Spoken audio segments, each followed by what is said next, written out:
malaking papel ngayon na gagampanan ni Jeremiah Gray sa Ginebra. At pang Commissioner's Cup and Governor's Cup import ng SMB, sila na nga ba? So yan ang ating mga tatalakayin. So patungkol nga muna tayo rito kila Chris McCullough and Myles Powell. May nabasa nga tayong post na tong si Pilipinas Basketball na sinasabi rito na breaking, rumors are swirling that San Miguel Beermen are eyeing Chris McCullough for the Commissioner's Cup and Myles Powell for the Governor's Cup next season. The potential reunion of these two explosive imports has fans buzzing about a possible Grand Slam run. If the plan pushes through, SMB could have the firepower and depth to dominate the league. So bilang opinion at reaksyon natin sa rumors na nabasa natin ito So about kay C-Mac, kung sakaling matuloy ang pagbabalik SMB nito, hindi na ito maninibago sa sistemang gagalawan nito. Dahil dating or minsan na rin itong naging import sa SMB. At hindi lang basta naging import dito. Dahil napa-champion or natulungan niya pa nga rin pong makakuha ng kampyonato ang SMB taong 2019 sa PBA Commissioner's Cup.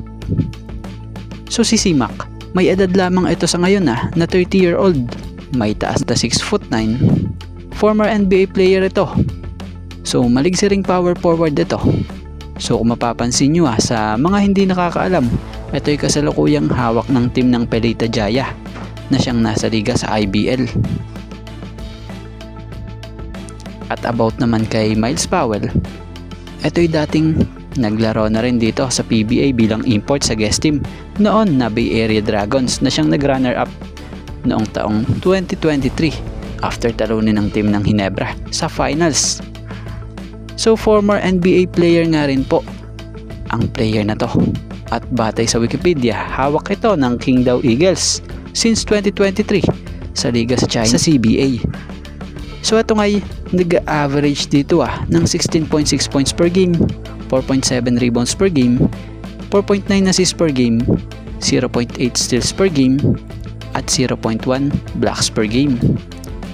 So kung sakali mang kukunin talaga ito ng SMB, maaaring maging malalaking tulong ito pagdating dito sa nasabing team dahil sa may pagka-NBA caliber nga po ang mga ito.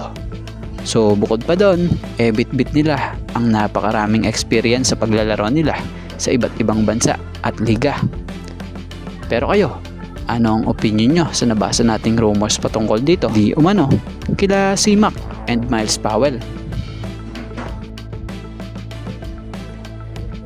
At dito tayo sa patungkol kay Jeremiah Gray. Inaasahan nga ngayon sa pinakabagong season na paparating ng liga sa PBA Season 50, etong player ng Ginebra na si Jeremiah Gray magkakaroon ng malaking papel sa Barangay Ginebra na siyang kanyang kailangang gampanan dahil sa healthy na muli nga ito. So ang kagandahan sa estado ni Jeremiah Gray ito'y confident sa sarili na lamang muli ang kulang dito dahil pag naibalik na niya muli, yun, asahan ang may init na naman itong mga outside shooting.